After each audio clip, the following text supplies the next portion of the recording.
by late elementary school, middle school, I definitely found that I had a knack for math. In hindsight, there's two narratives when you're good at something. One narrative is, oh, I'm just gifted somehow. I have the right DNA or something like that. Another narrative you tell yourself is, no, maybe I'm just approaching things the right way. And I strongly, I believe in a growth mindset versus a fixed mindset. And I think actually what my advantage was, and I'm guessing a lot of y'all as well, is that I was the kid that when I was in a math class and a teacher showed us how to do something, I was always curious, like, why does that work? And, what are the edge cases here? So I would always like to play around with it a little bit.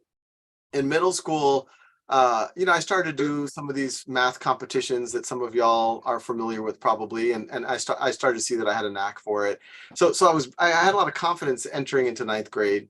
I have to admit, I think depending on the teacher, I was usually either their favorite or their least favorite student, depending on, I think some teachers were they liked the students that pushed them, that liked to kind of think of the edge cases, that wanted to learn a little bit more independently, and some faculty weren't as into that type of thing.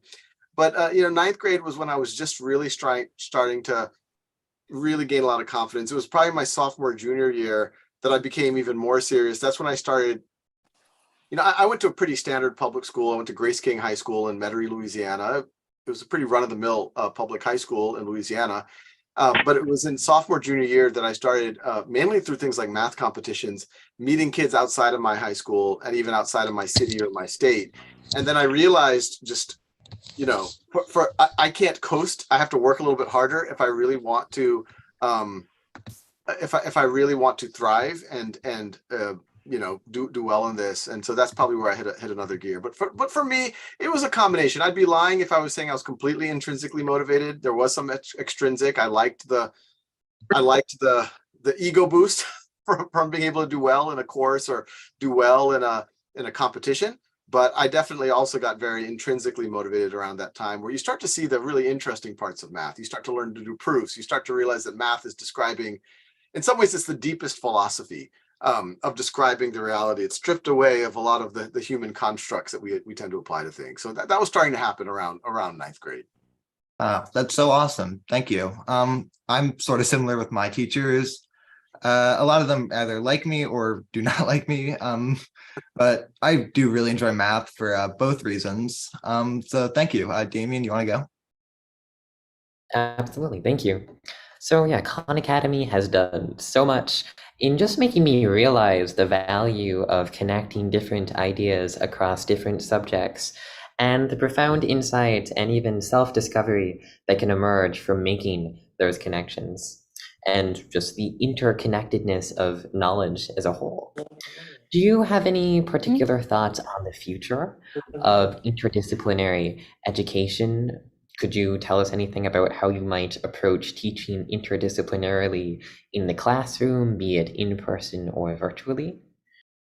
Yeah, it's a fascinating question. It's one that we've debated at Khan Academy over the years, because there's the system as it is, which, as you know, is not that interdisciplinary. I mean, it's mind-boggling that even things like calculus and physics are taught as two separate classes. Arvin, you might want to mute your thing. But even classes like physics that heavily use algebra and trigonometry and calculus, that is actually taught as a separate class. But as we know, in almost every domain, you can touch on math, you can touch on science, you can touch on philosophy, you can touch on history, you can touch on writing, and communication. These are all interlinked. So I kind of have a two-pronged philosophy here.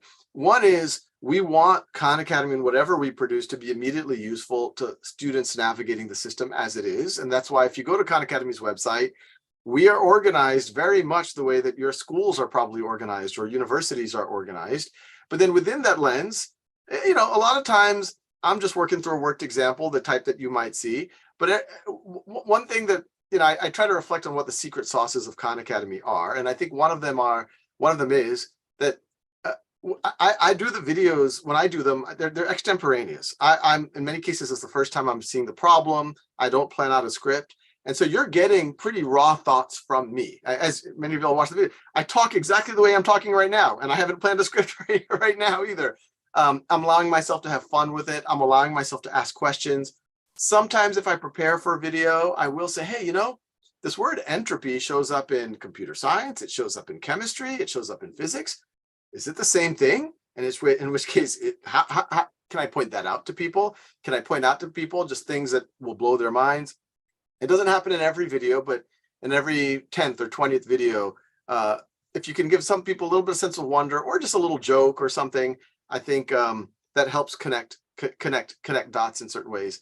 Now, my second plan is, as Khan Academy becomes more and more significant, are there ways that we can create true interdisciplinary paths? Like if today I just created a course on Khan Academy that mixed history and chemistry and physics and math, not that many people who are interested might use it, but it's not going to be adopted like big time mainstream by a lot of folks.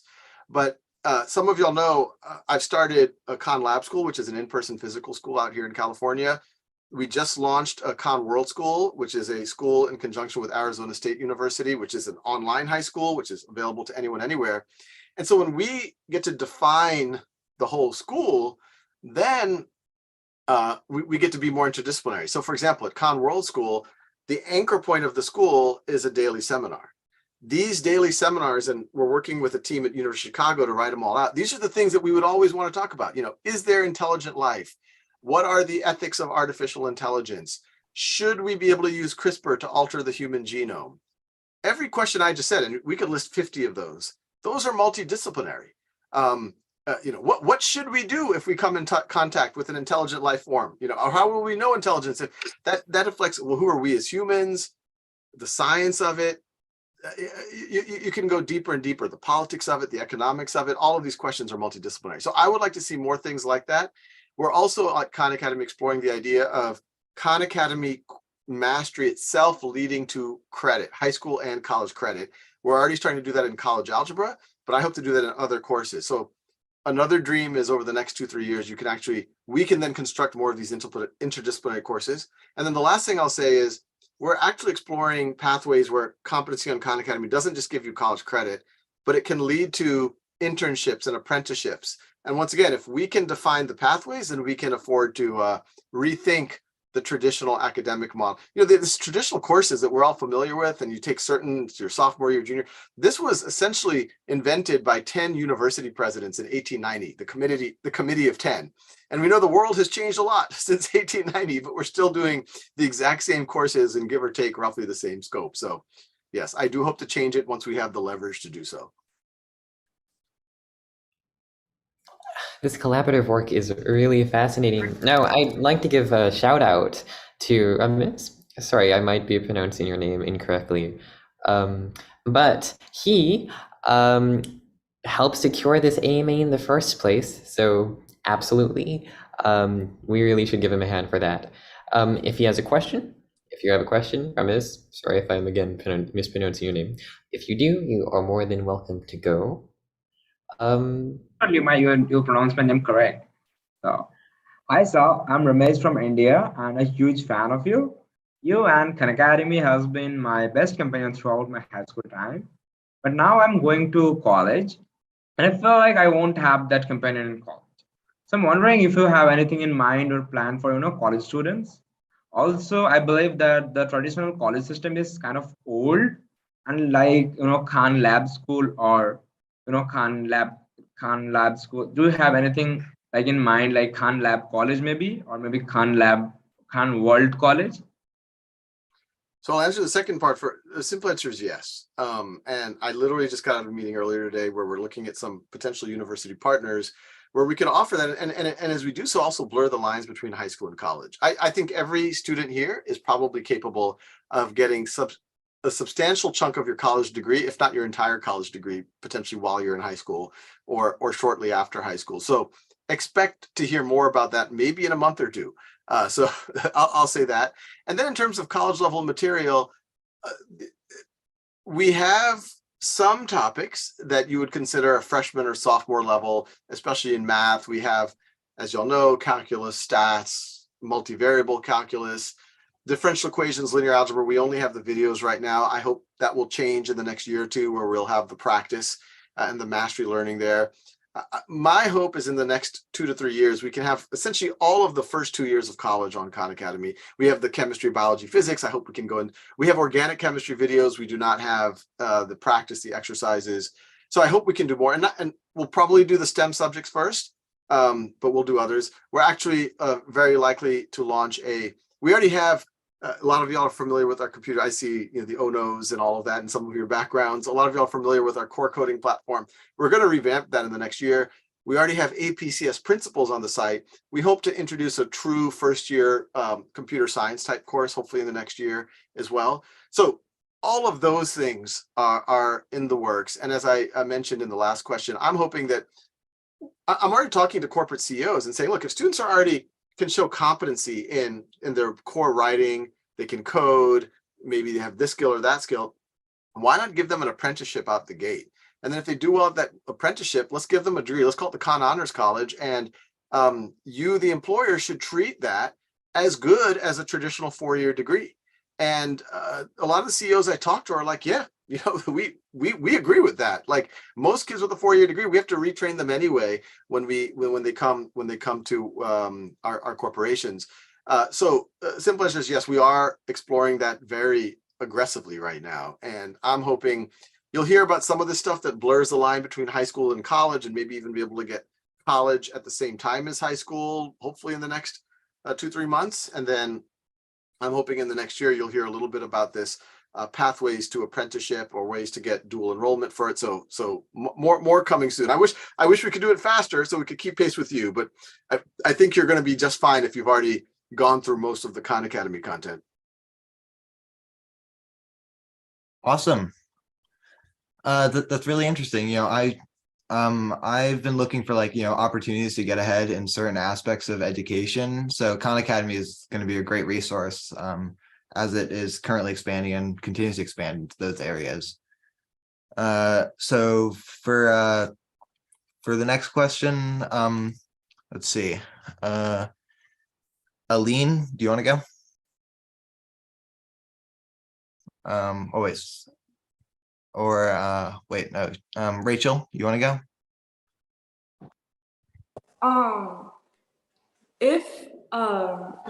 How did you get your website to be so well known? You're a nonprofit organization. How did you get all these organizations to invest in you? Or how did you get your website beginning? Did you have developers helping you and publicize it for you, or did people just find it? It's an interesting question. And I don't know if what my journey is the right journey to index off of, but a lot of y'all probably know how all of this started. If you go way back, if you go to even when I was in college and even in high school, I always kind of dreamt of one day starting a school. As I went through the system, I both enjoyed certain aspects of school, but I also felt like there's got to be better ways to do this. I just thought about how much time felt frankly like busy work, or it was just passive and boring. And if you actually were able to engage and learn, how much more you could do. So I was always in the back of my mind thinking there's got to be a better way to do this. I kept thinking that in college. Most of when I came out of college, I ended up being a math and computer science major. And this was in the late 90s. And, my family, we grew up, I grew up with a single mother. She was a cashier at a series of convenience stores growing up. So we didn't have a ton of money. I had a good bit of debt, at least by our standards, when I was graduating from college. And so it was almost like the pragmatism in me did not allow myself to say, hey, Sal, why don't you want to become a teacher or become a professor? And I had a CS degree, late 90s. Hey, people are hiring. So, I go into tech. And even then I said, you know what, I'm going to try to be as successful as I could. I tried to do some startups and things so that one day I could start a school on my own terms. That was almost like my justification for trying to get some resources behind me, pay off my debt, get some savings. When the dot-com bubble burst in 2000, I said, let me go to business school, round out my education a little bit, give myself a little bit of shelter to figure out what I want to do next. Then I ended up working as an analyst at a hedge fund. I'm happy to talk more about what a hedge fund is if y'all are interested. But it was 2004. I was a year out of business school. I was working at the hedge fund for a year. I was in Boston at the time. I had just gotten married, and my cousin came out of the woodwork. My cousin who was visiting me for the wedding, she was 12 years old at the time. Her name was Nadia, or is Nadia. She was having trouble with math. And I was like, oh, well, well, I can tutor you, Nadia, when you go back to New Orleans.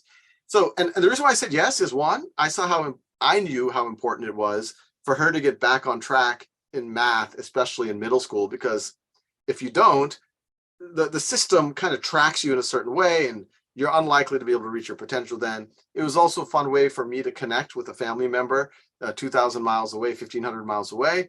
And I still had this daydream that one day I could be like a Dumbledore type of figure, start a school on my own terms, et cetera, et cetera. So that's how I got started on this journey. And then word spreads in my family, free tutoring's going on. Before I know it, I'm tutoring 10, 15 cousins every day after markets close. I started writing software for them. That was the first Khan Academy. It had nothing to do with videos at the time, but I saw that the reason why they were struggling is they had gaps in their learning. So I wrote a little thing that would automatically generate problems for them and give them practice. I could keep track of what they're doing. 2006, a friend suggests, hey, why don't you make some videos to help scale it? You could use this thing called YouTube.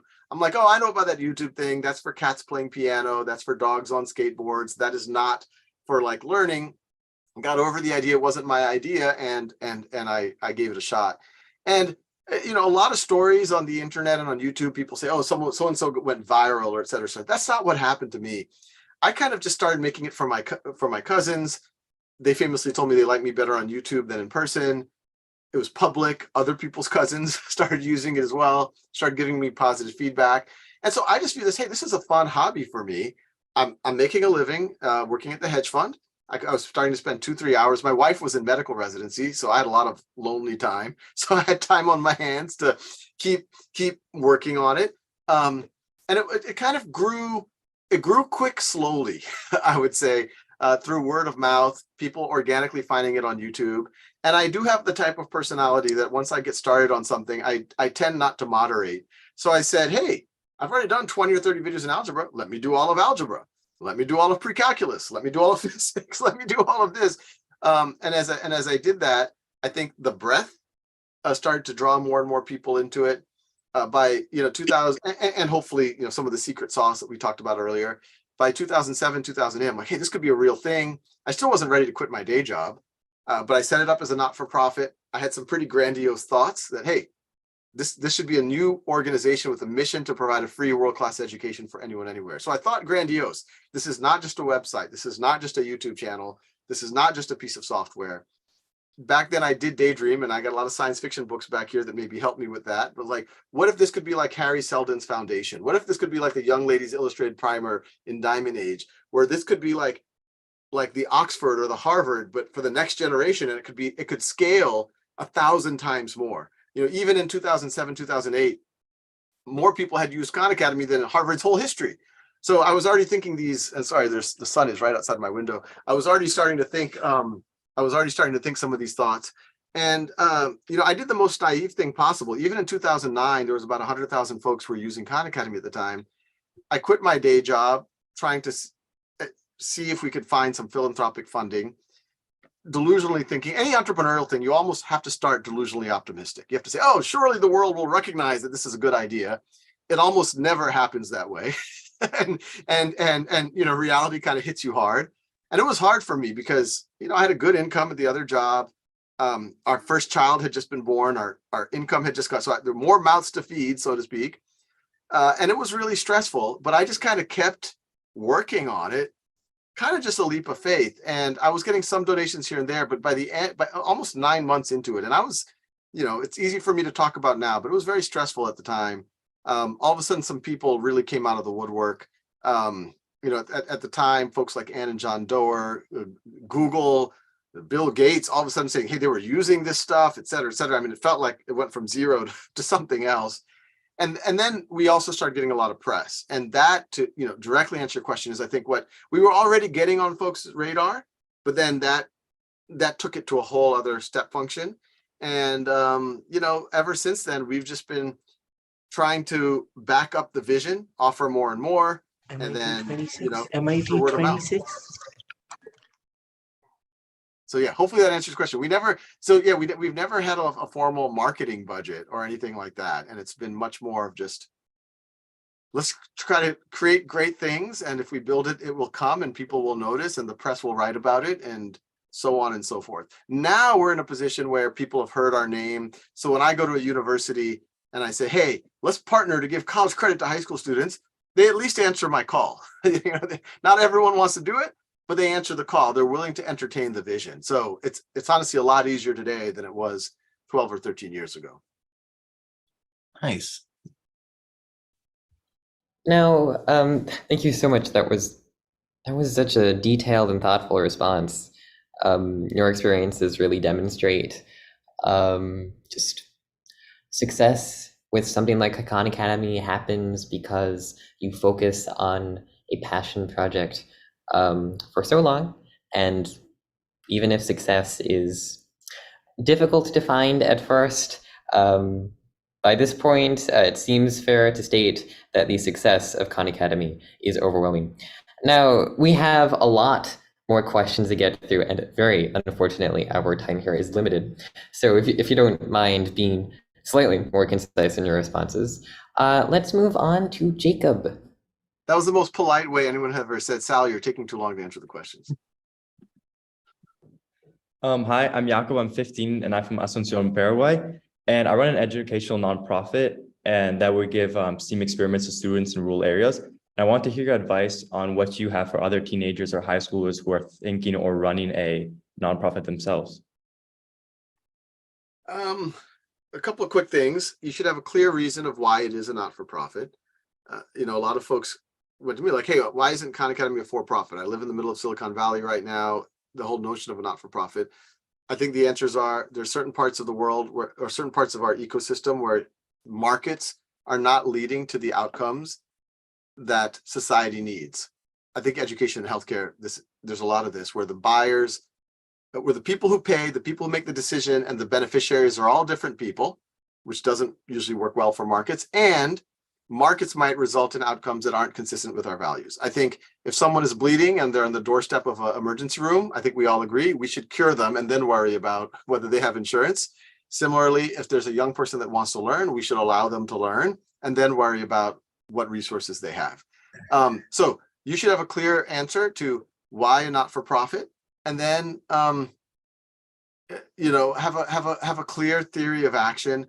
I'm a big fan of not-for-profits. I think there's a new generation of not-for-profits that y'all frankly have the skill set, which is very similar to Khan Academy. I also started another not-for-profit, a sister one called Schoolhouse.world, which is around free tutoring.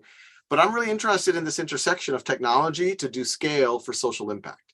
Traditional not-for-profits are, you donate $10, we'll take $1 for overhead, and then we'll use the other $9 to buy mosquito nets or to feed someone or to build a house. That's important. That's good work. I don't want to, but I think there's new not-for-profit models where you could say, you give the $10, we use that to build scalable solutions or platforms that then can reach millions. So, that's my notion. And then, I would say just stick to it, show that you have impact, whether you're doing for-profit or nonprofit. If you get even a small number of people early on who say, wow, what would the world be like if you didn't do this? Like, this changed my life. And then if you could say, well, I changed that, 2 or 3 people, why can't it be 2 or 3 million?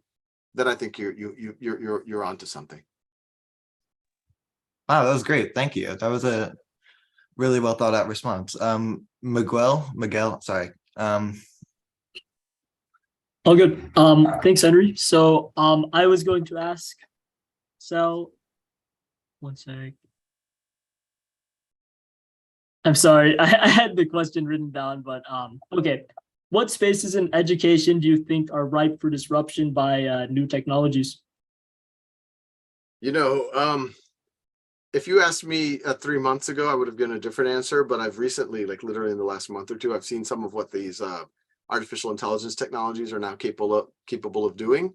And I've signed an NDA on a few of them, so I can't talk too much, but I think we are at the cusp of artificial. I used to think we were 5 years away, 10 years away at least. I've seen some of this artificial intelligence technology that can do things that I actually to some degree I thought would never be possible.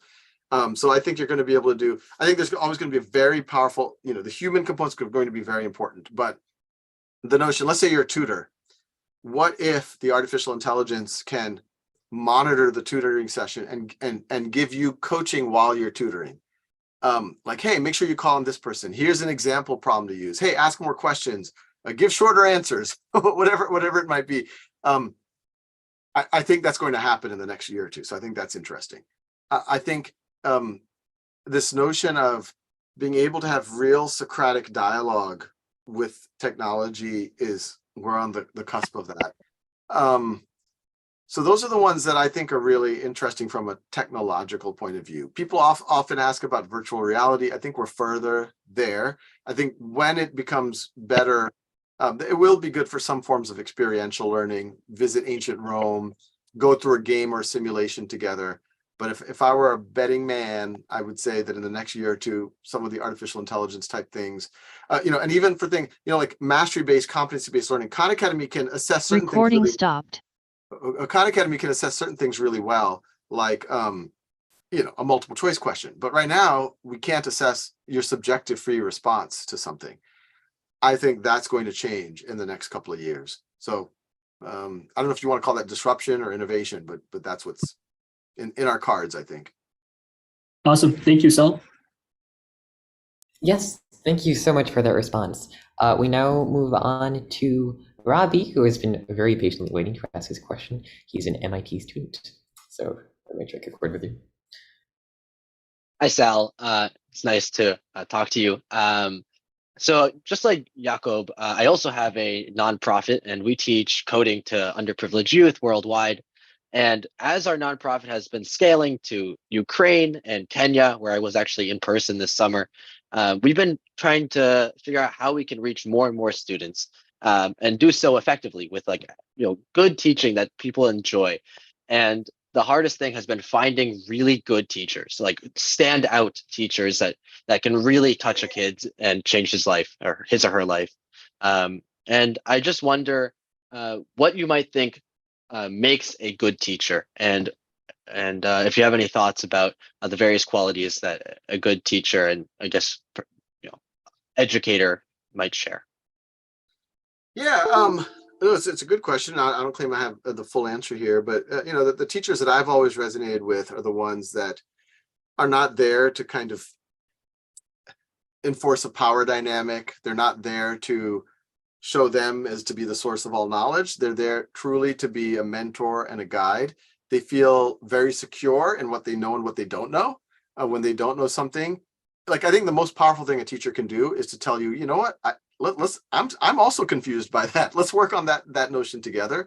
I think a teacher who's listening, truly listening and trying to understand and empathize students, who's asking more questions than answering questions. A student who, and this is even when I make a video, I'm imagining the learner on the other side, and I don't imagine a learner that I need to talk down to or I need to talk up to or whatever. I imagine an equal who just, for whatever reason, doesn't understand this material yet. And I think when you have that type of tone matters a lot.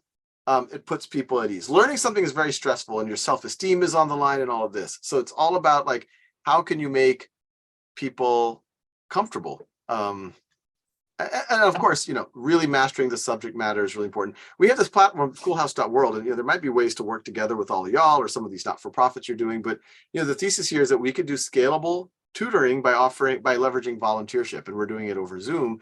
But we have a whole system where students first have to show that they've mastered the material. They do that by going to Khan Academy. It records their face and screen. They have to explain their reasoning. It gets peer reviewed. But then once they start tutoring after that, their tutoring sessions get reviewed by other tutors. They get feedback. And then the feedback is, you need to ask more questions. You need to do this, you need to do that. And then that helps refine people to get there. But we're still working on it too. Thank you very much. Thank you. All right. Let's see.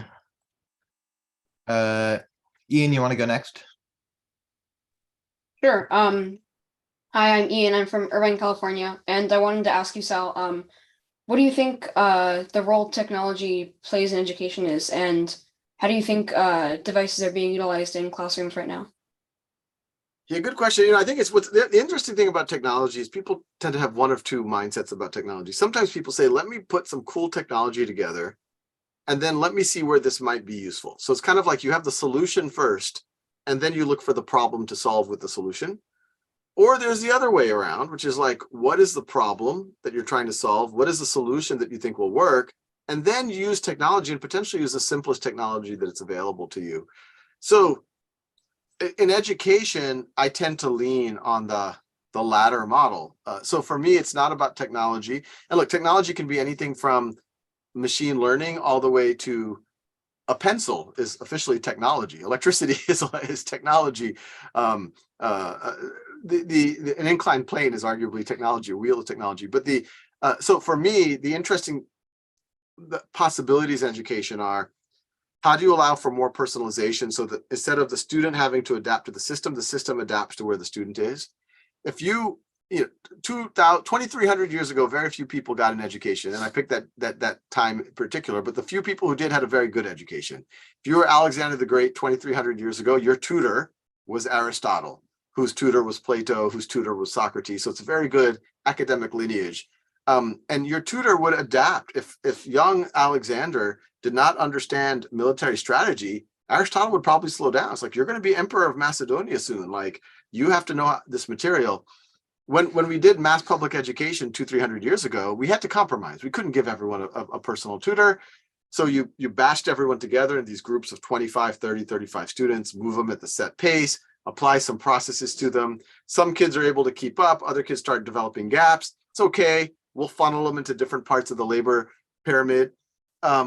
We don't have to make that compromise anymore. And frankly, we can't, because automation, AI are going to disrupt big parts of the labor pyramid. We need more people in the knowledge economy. So for me, it's all about how can we start to scalably and economically give that personalization to folks everywhere. So that personalization, the mastery learning, competency learning, it shouldn't matter how long you sit in a chair. It should matter whether you know the material or not. So those are my pedagogical goals. And then what technologies are there to get us there? That's generally how I think about it. Some of the AI stuff that I talked about, it is intriguing because I'm like, that is a solution without the problem yet. But when you see the solution, okay, that can help us with some aspects of this personalization and mastery learning. But that tends to be my lens. Don't do technology for technology's sake. Try to solve the problem. Figure out the problem first.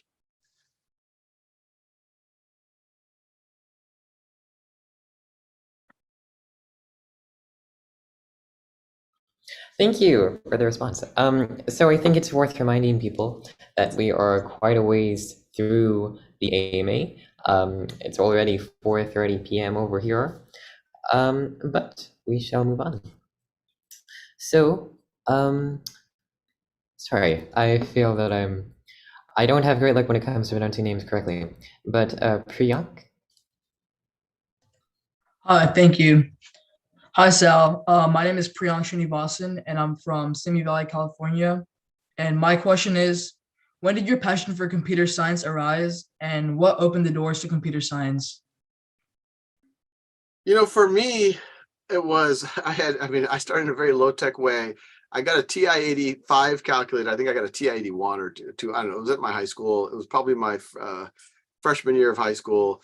And that was actually how I discovered programming. I remember the user manual, and I remember that first night I kind of pulled an all-nighter writing like a little video game on my calculator.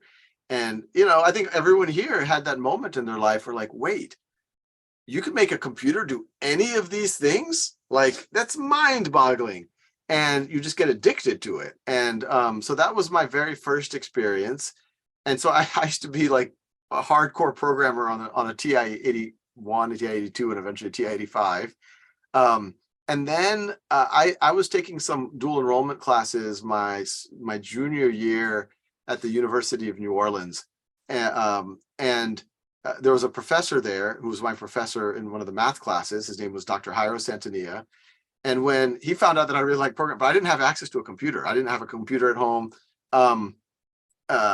He got me he had extra grant money. He got me an internship where I had access to the computer lab at the university.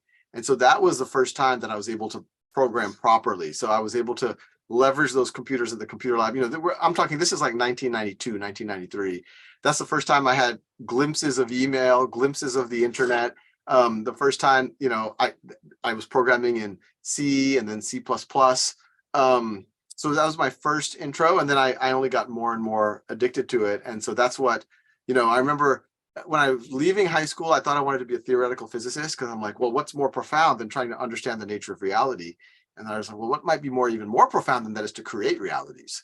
And so that's why I wanted to go into computer science and why I ended up becoming a computer science major when I went to college. All right, thank you so much. That's fascinating. Thank you. Mohammed Rahim, you want to go next? Hello, my name is Mohammed. I had a question. What is the biggest flaw that you think are in online education, and what are benefits of it?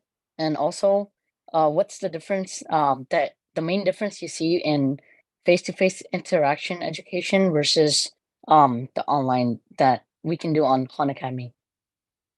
Yeah. So I'll say a couple of things. These days, a lot of press asks me like, hey, we just had online education during the pandemic and it seemed to really not be good for a lot of people. And you're talking about online. And I always try to differentiate between distance learning and online education or using online tools. And either of them can be done better or either of them can be done worse. So for example, a distance learning that many school districts had to do a little bit, and I don't blame them. They had to plan super fast, but just transplanting your traditional, somewhat passive classroom that's moving at a fixed pace and then transplanting that into Zoom, where you're sitting at a screen staring at it for 4 or 5 hours is not going to be good. And so it was not surprising that a lot of people disengaged. Now at Khan World School, we don't make people sit on, it is a virtual high school, but we don't make people sit on Zoom for 5 hours. Every day, there's about an hour of a session like this with maybe 12 to 15 students where they're engaged in a deep conversation. So once again, when you get humans together, either in a room or in a Zoom, they should be interacting with each other, talking to each other. It should not be a passive, one-to-many type of thing. And then all the rest of the time, there could still be community, but it needs to be a little bit more, it can be more asynchronous, more flexible. So I believe that whether you're doing an online system or an in-person system, the online tools like Khan Academy can be used in either setting. Now, there is a benefit to them that they're not bound by time or space. You could live in rural Alaska and leverage these things. You could be a truck driver learning on the side, someone in the military. Nothing is stopping you from using these resources on your phone. But the best use case of it, in my mind, is you are doing it in an in-person setting and students are working on it. But it's not just like, this Vulcan or this Borg reality where everyone's just sitting on a computer and just, by themselves. The ideal is you're working on it, you're progressing, but if your peer needs help, you help them, you can give them tips. Teachers or students can lead breakout sessions. We're like, okay, we're learning a ton of stuff on Khan Academy. Now let's see if we can apply it on a deeper thing, or maybe we can do a project, or maybe we can do a Socratic dialogue. And I think if you have that really active, human, personalized type of learning going on, whether it's online or in person, or whether it's distance or in person, then I think you're getting the most out of both the technology and the people. Okay, thank you. Thank you. So, Sunny, if you'd like to propose your question. Yeah, absolutely. Hi, Sal. I'm Sunny. I'm 17 years old. I'm currently in the Bay.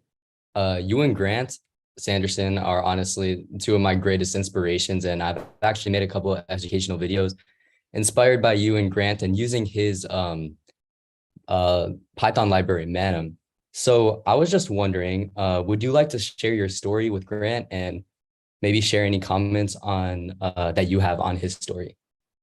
Yeah, and my story with Grant goes further back than you might realize. So one of my best friends in high school, a gentleman of the name Matt Nagel, Matt ended up becoming a high school English teacher, and he ended up being the coach or the sponsor of and he's a high school English teacher in Park City, Utah, and he teaches at the high school there, and he ended up also becoming the sponsor of the debate team. And he used to start, there's a couple of debate competitions at Stanford, and he would drive with his kids in a minivan and bring them here. So I started seeing Matt around 10 years ago, maybe 15 years ago. He used to drive, and we used to, talk about old times, etc.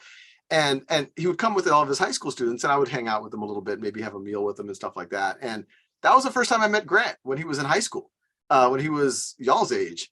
And And Matt, you say, this kid, he reminds me a lot of you. I mean, Sal, you got into a little bit more trouble than Grant did. You're a little bit more of a troublemaker, but he really likes to geek out on the math. And I didn't index on Grant that much. Then Grant goes to Stanford. After he graduates from Stanford, he applies for a job at Khan Academy. We hire him on our content team. And as you know, a lot of the upper level math courses, Grant also makes videos alongside me. And honestly, Grant is someone, when he was at Khan Academy, I'm like, oh, I have found a successor or one of many success who can, I hope Khan Academy lasts well beyond myself. But obviously he had also was starting to develop 3 Blue 1 Brown, and he kind of went off on his own. And I think it's great. Like he is exactly everything, we just described about what he does. His videos a little bit different style, but he does still focus on getting at the core of the intuition, and he tackles really advanced topics that have historically been very hard for people to get their head around.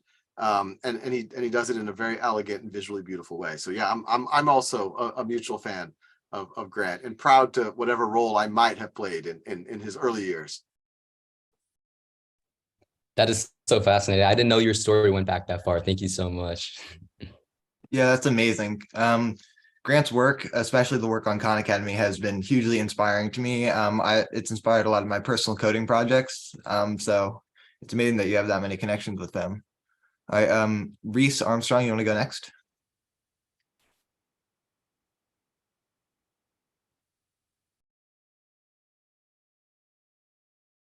I think you're muted. Whoops. Yeah, my system was muted. Hi, Sal. I'm Reese from Austin, and I'm wondering if you see traditional high schools transitioning to mastery learning, and how will that transition play out? Yeah, that's my hope and dream. And a lot of what we think about, and it goes back to that earlier question where we talked about, cross-disciplinary learning. This is another thing. We know that traditional high schools aren't there. I can preach mastery learning until the cows come home, but it is kind of a psychological shift for folks. So a lot of what we think about at Khan Academy is, how do we meet teachers and classrooms where they are? And where they are is what I would call synchronous. Let's just assign this standard for everyone to do tonight, etc. But then they fall into more of a mastery learning. And so that's what we're trying to make the Khan Academy exercises and product to do more and more and more of that. I think the stuff that's going to get us even further along that route is when you can finally start to get credit for your work on Khan Academy. So we have a pilot right now with Howard University. We have a college algebra class. We're running it in Title I high schools. Kids get mastery on the course. They get transferable college credit from Howard University. Now, all of a sudden, Khan Academy isn't just something on the side to help you with. It becomes the curriculum. It becomes the assessment. So I think the more that we can do that over the years to come, the more that it will just naturally motivate teachers and school districts to think a little bit more in terms of mastery and competency. All mastery learning is that you always have the opportunity and the incentive to fill in any gaps you have so that you can truly get to a level of mastery. Instead of holding fixed when and how long you work on something with a variable outcome, what you hold fixed is that you learn the material. What's variable is when and how long you have. And then, of course, what matters is not how long you sat in a chair, but whether or not you know the material, which sometimes people will call competency learning. So fingers crossed, we're working on it slowly but surely. Thank you for that response, Sal. Yes, thank you. So sorry if I pronounced your name, if I mispronounced your name as well, but Sihidi, if you'd like to ask your question. Yeah. Hi, Sal. I'm Sahidi, and I'm from Atlanta. And I really love you. And my mom would haunt me if I did not mention this, but she's your biggest fan, so she says hi. But as a business owner, especially of a nonprofit, what are core ethical values that you hold for yourself and throughout your business, but also in real life? And also a fun one, because I see these books behind you. What's your favorite book quote? Favorite book quote? Well, first of all, I'm not the owner of Khan Academy. You own as much of Khan Academy as I do. Not-for-profit by definition has no owner. And that was, I wanted Khan Academy to be a not-for-profit because my old job, I saw that who owns an organization clearly can drive what it becomes. And sometimes if you take a lot of outside investment, it can make you, even if the founder wants the organization to be about something, it can skew them one direction or another. But with a not-for-profit, the bottom line is its mission, right? It's not a double bottom line. It's not profit and the mission, et cetera. It's the mission. Now, I will say very openly, one of the reasons why the name Khan Academy has the word Khan in it, I was like, well, I don't own this thing. How do I make it hard for them to fire me? Well, that makes it harder. Yeah, they still could, but it's a little more awkward now. But so that's in terms of values. I think it's easier to stick to it as a not-for-profit because your mission is your bottom line. Like my board does not push me to say, hey, Sal, you got to improve your earnings per share by next quarter because we have no earnings per share. They say, Sal, okay, that's great. You have impact. It's great. We got this efficacy, but let's make sure we're reaching the kids who need it most. Like my board pushes me exactly on the places where they should push me. One thing that I try to do, I think it's the Zoroastrians who have the quote, good thoughts lead to good words, lead to good actions. I'll admit I don't always have perfect thoughts or perfect words, but I do try to strive to that. And one test, there's sometimes the New York Times headline test where if you just say, what if everything you were doing was made public on the New York Times, would you be able to defend it? And I always try to remind myself that whenever I'm tempted or face a decision of like, will it pass that? And, is this thought I'm having a thought that I would be proud of if the whole world knew that I had this thought? And then the words I'm saying. So, and I find that the more you do that, the more you do the right thing. I guess. Thank you, Sal. That's really admirable. Thank you. All right. Kai, do you want to go next? Sure. So I've just got one fun question with you because I've been debating this with my friend for so long now. But is a hot dog a sandwich? Hot dog or sandwich is the question? Is a hot dog a sandwich? Oh, is a hot dog a sandwich? Mm-hmm. Yes. Thank you.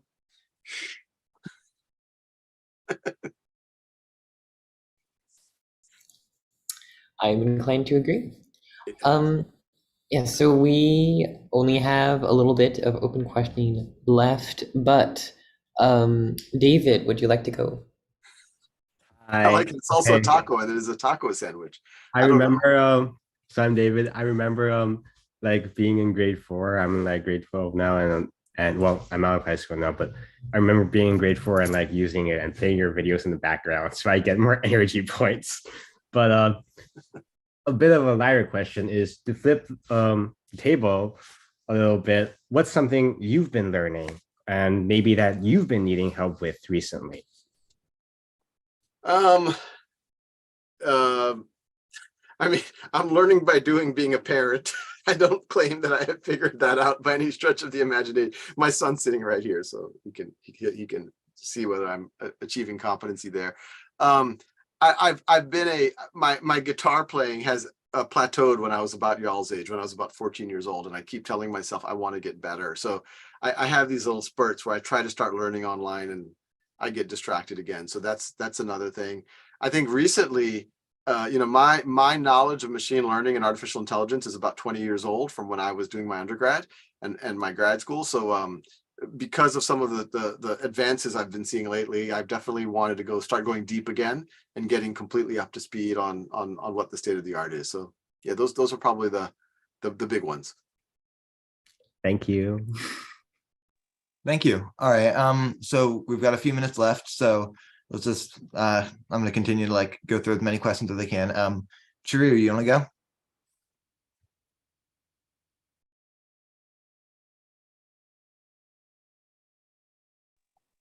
I think you're muted. Hi, I'm Shrew. I'm from Vermont, and my question is kind of off topic, but what brand of toothpaste do you use? I believe it's Sensodyne, but my wife picked it. It wasn't like a conscious decision on my part. But I think I do have sensitive teeth if I didn't use Sensodyne.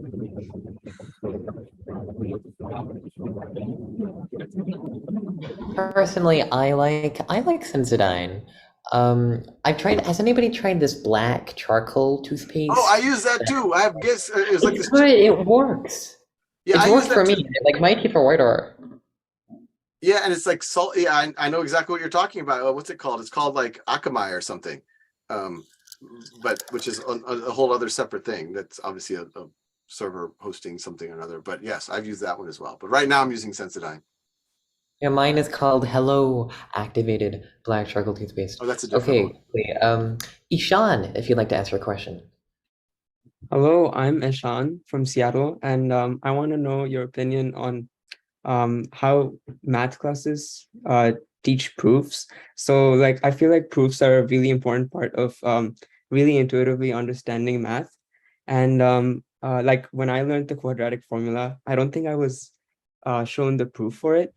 And like, for example, now in my calculus class, like y e to the x is its own derivative, right? Like, what do you think of how that could be better? Yeah, I have two minds here. I definitely think you should offer, and we try as much as possible in Khan Academy to offer the proof, like for, it's just completing the square, it gives you the quadratic formula. And well, anyway, I won't prove everything to you right now, but like, I think it's incredibly valuable. I do think for most students, learning it can be stressful. So if they learn kind of the idea and how to apply it first, and then it frees them up to say, hey, what is the proof here? So I think generally I'm a fan of proofs. I was definitely the kid that always wanted the proof to feel satisfied with things. But I do think sometimes in, like, say, a calculus class, I think it's a little silly that in the first 2 weeks of a calculus class, they introduce epsilon delta, which is a fairly rigorous way of defining limits. And that's really more appropriate for like a real analysis type of course. So sometimes they overdo it, but I'm a big fan of offering it where possible. I think, most of the things in calculus, people should at least go through the exercise of seeing why that is true. Why is the power rule true? Why is derivative of e to the x, e to the x? So yeah. That's great. Let's see. Khan Academy's emphasis on proofs has been great for me because I'm someone who like really wants to know the why of a lot of the math, and that's pretty overlooked. So I really appreciate that part of it. Arav, you want to go next? Hi, my name is Arav. I'm from Toronto, and I wanted to ask you a little bit of a casual question, but you have a lot of books in your background, and that really gets my attention because I love to read books.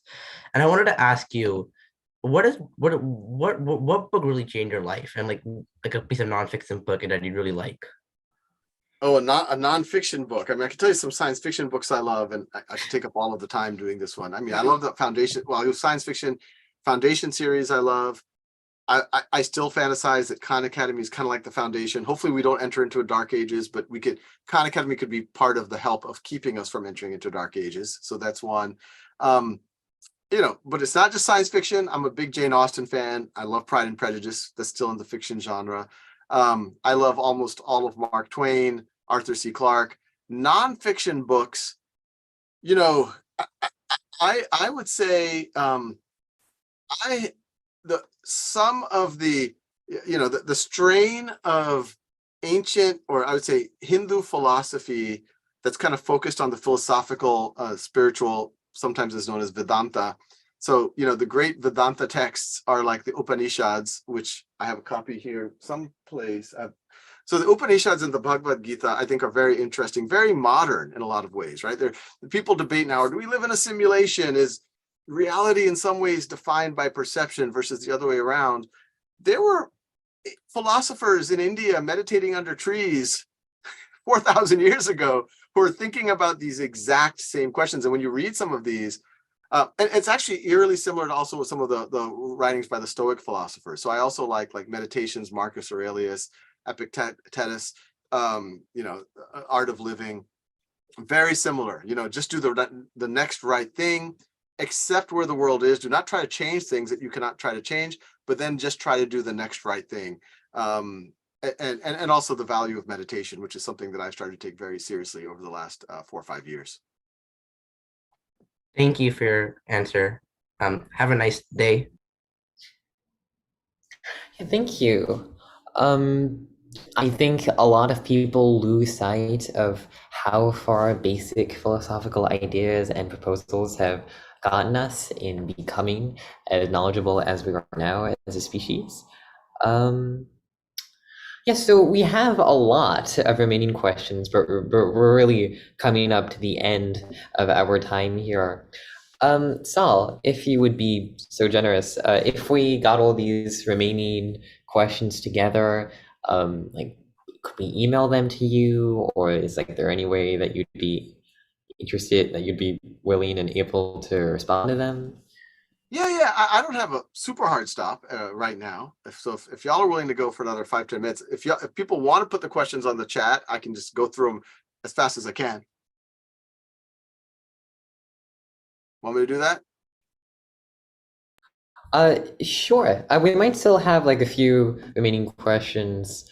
Like, would email be a good way to contact you for like Yes, those yes, who? yes. Oh, Email is great. great. Okay. So I guess rapid fire away. Okay, what is morning routine? I do take my morning routine very seriously. Wake up. I take making my bed very seriously. I try to help the kids get breakfast together and get their snacks together, along with my wife. My mother-in-law lives with us as well. Then I usually take a cold shower. I found that to be transformational. I usually try to do some form of exercise in the morning, push-ups or pull-ups or something like that. And I actually don't eat breakfast.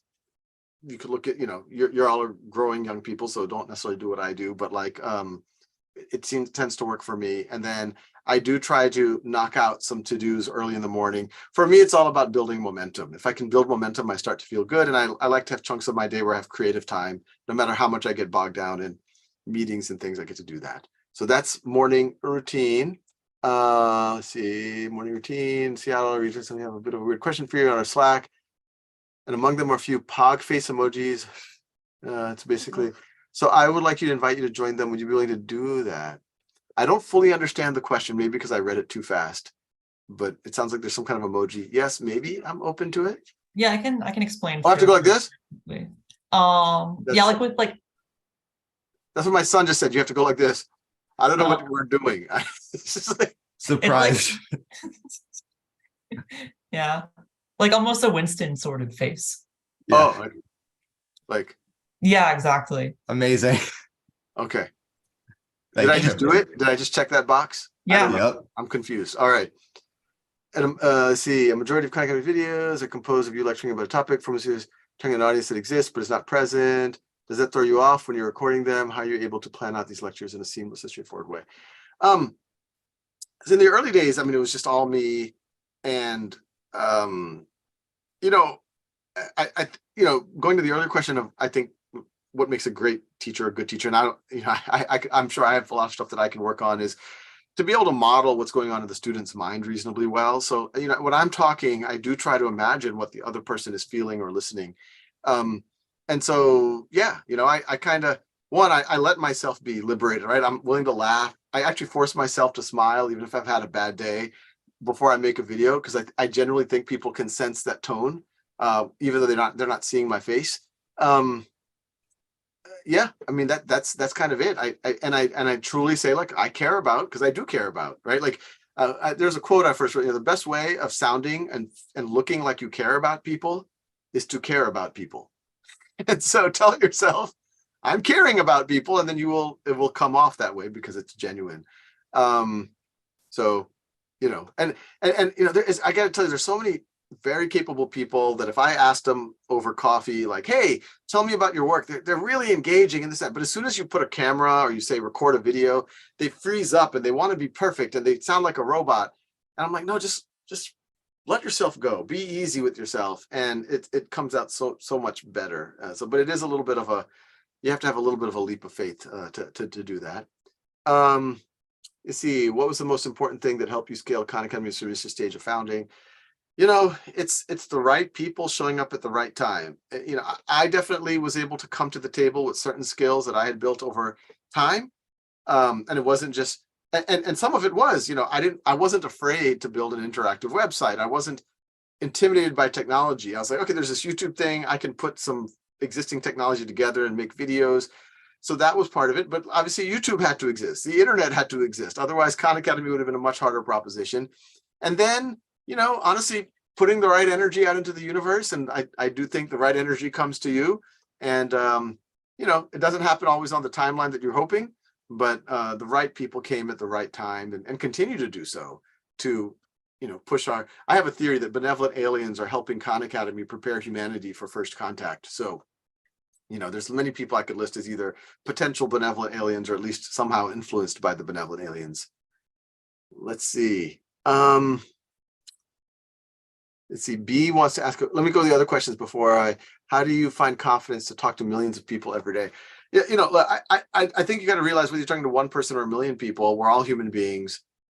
And we all just want to connect to each other as human beings. And so I remind myself that, there are, every now and then I meet someone who was a childhood hero who I'm a little bit intimidated by. And I said, no, they're just a human being.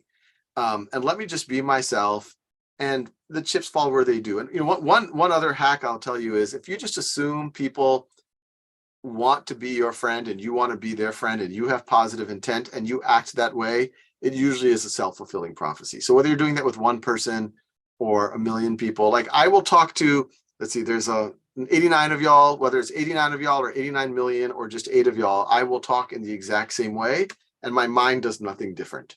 And so I believe in that. It's useful.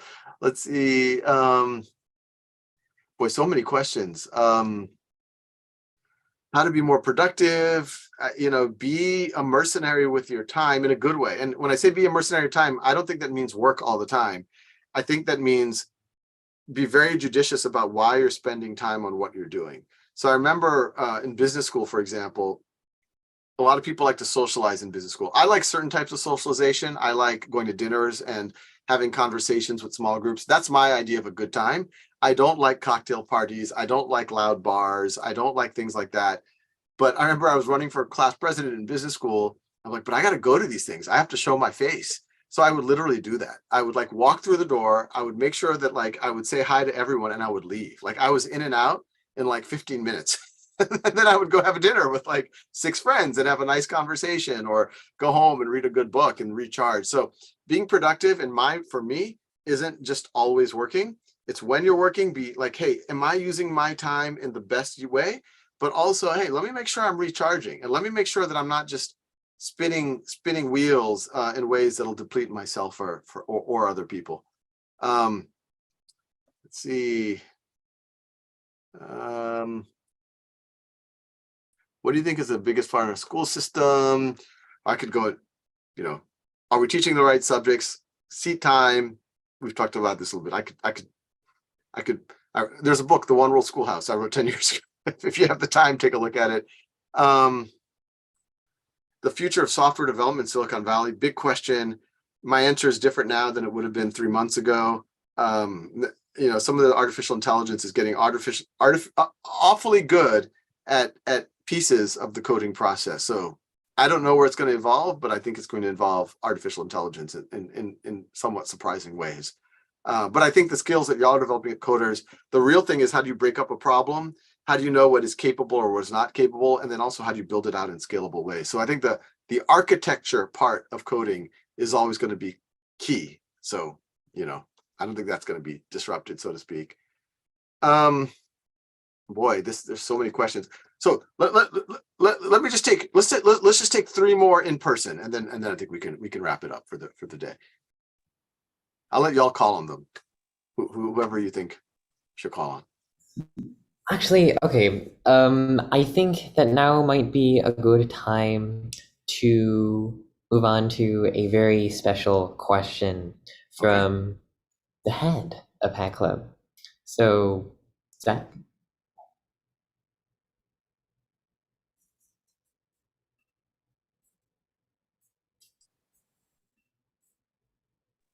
Zach, are you? I think. So sorry. So first, Sal, I just want to say thank you so much for joining us for this past hour. Really, this has been a very moving conversation, and it's so inspiring, both who you are, the values in which you live your life, and also what you've built with your time. So this is a bit of a long question, but it's a tradition that we ask to a lot of guests who come to us. By the way, just personally, I have to say, I love that you mentioned The Diamond Age earlier. That is my favorite book of all time. And oh my God, if a Young Ladies Illustrated primer actually existed and was available to every young person on this planet, what a world would that be, right? So with that, let's say when you joined this Zoom meeting, you get on your computer, you get in front, you get kind of make sure lighting's okay, and you click that join button. Suddenly you don't know how it happened, but somehow you find yourself teleported back to the year 500 BC. And you have no idea how you got there. You have no idea how this happened, but you're looking around and it's like, yep, clearly 500 BC. And you also realize that everyone is treating you like you're the dictator of the world. And, along this, already series of realizations you're having, you also realize that you are on one of three identical Earths. And in the year 2022, in 2,522 years from now, there's going to be a great war between these three Earths, and only one Earth is going to survive. The question is, what do you do as dictator of the world in 500 BC to best set up your Earth for survival? And there's three constraints. Am I with you so far? Yeah, I'm going to 500 BC, and I'm on one of these three Earths. Yeah, there's two others, and in 3,000 years, there's going to be a fight between these three. Yeah, you know for sure it's going to happen in the year 2022. Okay, 2,500 years or something. Okay. Exactly. And the three constraints are one, so you're teleported back. You can start anywhere you want. You can assume you speak the local language. You can assume that these other three Earths are like three atom by atom exact identical copies before you were teleported back. And you're not going to like die from some horrible disease or something like that. The second constraint is that you are going to die. So you don't actually have 2,500 years to like do work. You only have the rest of your lifetime to set your plans in motion, but you have the power, right? I mean, like people listen to you, you have resources. You can assume you have all the resources of the area you live in at the time. The final constraint is that it is the year 500 BC. You're restricted accordingly. So even though you're dictator of the world in 500 BC, who knows if you say something, if people on the other side of the planet will hear it before the end of your life. Also, the war is inevitable. You can't move people between them. You don't know what's going to happen. You don't have any context. Three Earths go in a black box. Only one comes out. Diplomacy is not an option. All of that. So that's the question. Any clarifying questions before you go for it? No, I think I got the gist of it. It's kind of a foundation question. Yeah. Yeah. Well, at a very high level, I would probably borrow a little bit out of Harry Seldon's playbook, and I would. For those of you who haven't read the Foundation series, I recommend reading it. I'm referring to it right now. I would set up not just one or potentially two foundations. I would set up as many potential foundations around the world as possible. So what I would probably start doing is just trying to spew as much knowledge as I can remember. So in 500 BCE, that's a couple of, probably 100, 200 years after Pythagoras. That predates Euclid by about 200-300 years. So that gives you kind of the sense of the state of the art, at least as far as we know back then. Really most of algebra comes from Al-Khwarizmi, which was more in the 12th or 13th century in Baghdad. So, me being who I am, I can get us to. I could just spew all the way to easily calculus, statistics, multivariable differential equations, all of Newtonian physics, a reasonable chunk of at least the big ideas of modern physics, of just the notions of gravity, of space-time. I would just start spewing that. I would make a lot of prognostications about potential future states of what might happen.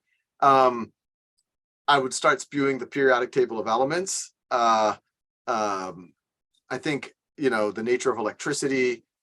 I would be careful about gunpowder, because that could lead, it's kind of like nuclear weapons, it could lead easily to a dark ages if you're not careful or the right people don't have it. But I would spew these things, and I would try to find essentially proselytizers, people who can spread these and almost treat it like a religion, and take this and bring it and then start foundation. So it's, you have a fault tolerant system, so that, within by the time that I die, there could be 30 or 40 of these foundations around the world that are then taking that knowledge and then running with it.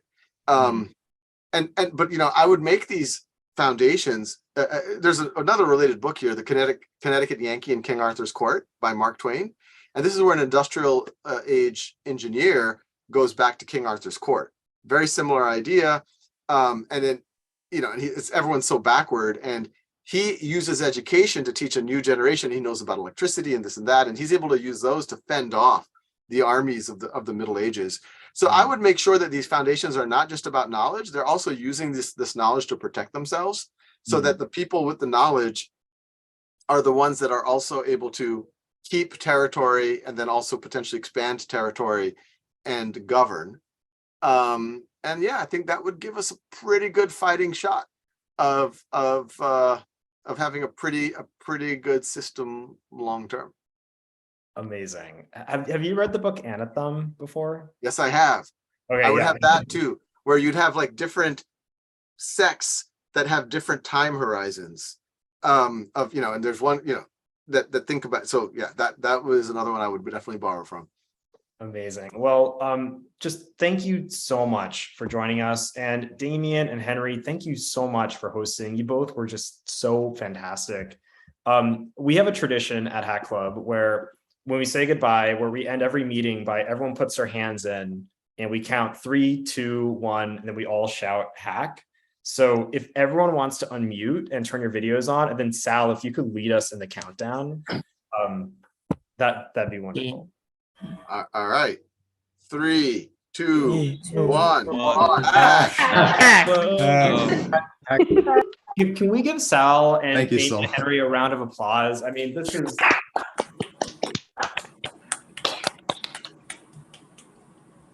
Thank you, everyone. That was a lot of fun. Thank you so much, Sal. Thank you so much, Sal.